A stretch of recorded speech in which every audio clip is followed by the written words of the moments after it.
Jesaja 45.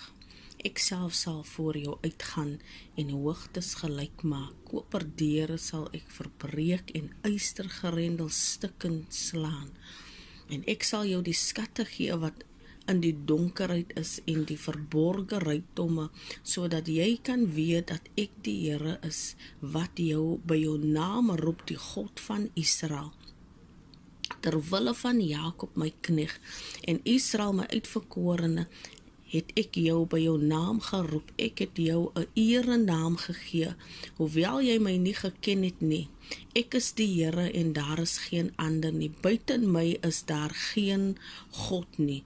Ek omgord jou, hoewel jy my nie geken het nie, sodat hulle wat weet van die opgang van die son en van die ondergang af, dat daar buiten my geen een is nie. Ek is die Here en daar is geen ander nie.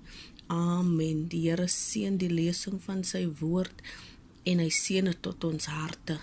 Amen.